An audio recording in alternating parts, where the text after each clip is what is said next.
Alors les amis, vous êtes-vous déjà demandé où vous en étiez dans votre métamorphose ? Rien que pour vous, nous avons créé un tout nouvel outil, la roue métamorphose, adopté déjà par plus de 10 000 personnes.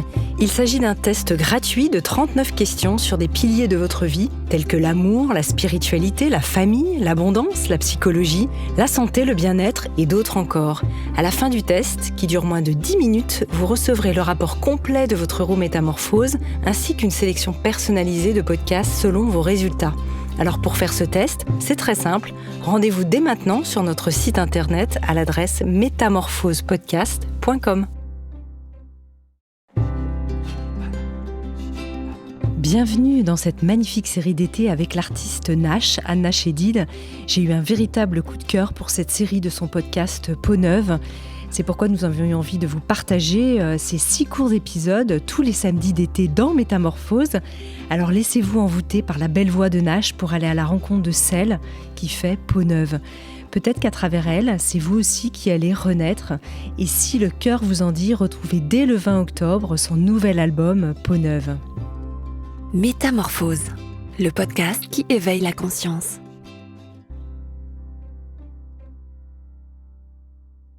Peau neuve, table rase du passé.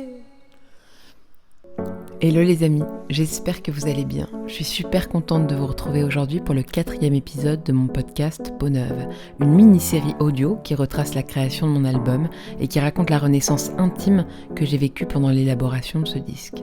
Dans ce nouvel épisode, je vous raconte comment la mue que j'avais vécue pendant 6 mois dans la nature avait transformé ma vie, impacté ma manière d'être, de penser, de créer, de collaborer. Je vous dévoile ce moment émouvant où j'ai enregistré les chansons, où j'ai commencé à les partager avec d'autres corps, d'autres cœurs. Peau Neuve, épisode 4, peau à peau. J'étais rentrée, de retour, dans le décor de la vie d'avant, mais en étant tout autre. Il fallait que je trouve un nouvel agencement de vie, un nouveau lieu. J'étais pas encore décidée, je ne voulais pas revenir en ville. Vivre dans la nature avait changé mon tempo, ma perception des choses. Alors j'ai trouvé une maison, à 30 minutes de Paris, au bord de la Marne. Un endroit entre les deux mondes.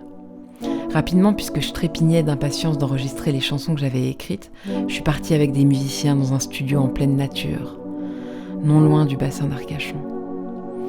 Peau Neuve avait opéré dans toutes les strates de ma vie. Rien ne pouvait plus m'arrêter, je me sentais forte, confiante. Nous étions en plein été et j'avais plus de maison de disques, mais je ne voulais pas attendre. Je voulais enregistrer cet album, c'était le moment, c'était maintenant. J'étais prête, alors j'ai monté mon label et j'ai décidé de produire mon disque avec l'argent que j'avais récolté après la vente de ma maison.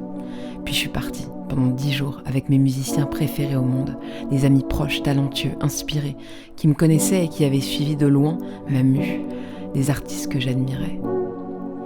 Je savais que c'était eux les musiciens de Peau Neuve, qu'ils allaient m'aider à faire naître au monde ces chansons. Je savais que j'allais être comprise, entendue par eux.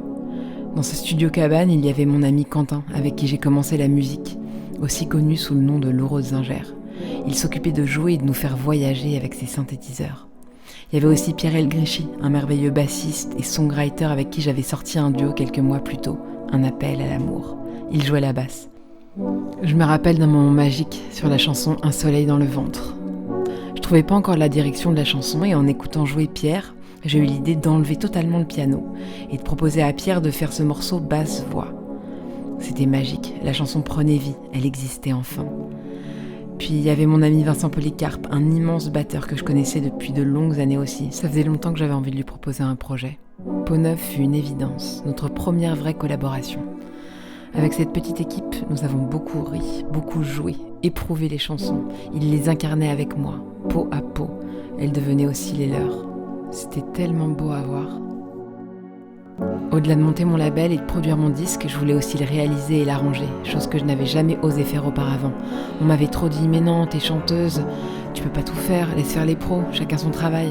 Mais au fond, depuis toutes ces années, je sentais que j'en étais capable et qu'il fallait que je le fasse. Je devais me faire confiance, suivre mon instinct et m'affirmer, affirmer mes mots, ma voix, mes inspirations.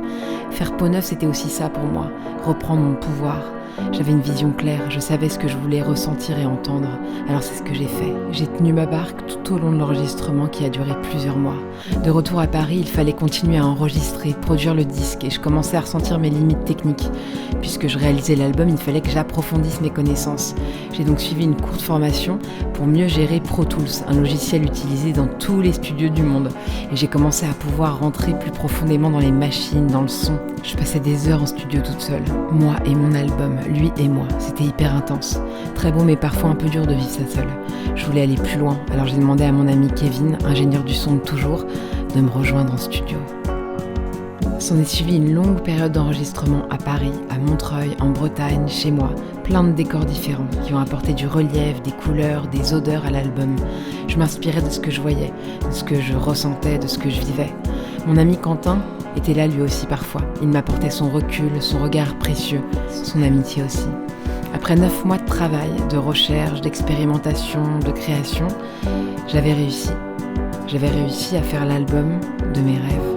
Peau Neuve était née. Ça y est, l'album était dans la boîte. J'en étais tellement fière. Au-delà de la musique qui me plaisait, qui me surprenait et illustrait assez justement les émotions que je voulais partager, j'étais fière d'avoir réussi. Réussi à produire ce disque, à l'arranger, à le réaliser, à croire en moi, en mes rêves, à me faire confiance. C'était mon bébé, mon sacré secret. Il ne manquait plus qu'une étape pour pouvoir le faire entendre, le mixage. Et là, quelque chose de magique s'est encore passé. Une histoire absolument incroyable que je vous raconte dans le prochain épisode. Merci beaucoup d'avoir écouté cet épisode. Rendez-vous très bientôt pour découvrir le prochain. En attendant, je vous souhaite à toutes et tous la plus belle, la plus douce, la plus lumineuse des renaissances.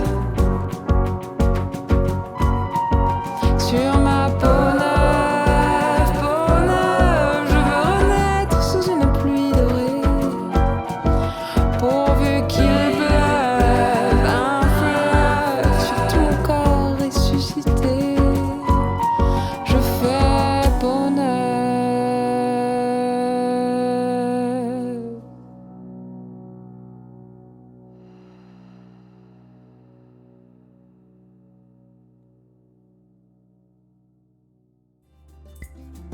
Un immense merci du cœur à Nash de nous entraîner dans la belle aventure de son cheminement et de sa renaissance intérieure. Je rappelle que son nouvel album, Peau Neuve, sort le 20 octobre et qu'elle sera à la Cigale le 18 mars 2024 et évidemment en tournée dans toute la France. Métamorphose, le podcast qui éveille la conscience. Par Anne Guéquière, tous les lundis et jeudis, dès 7h.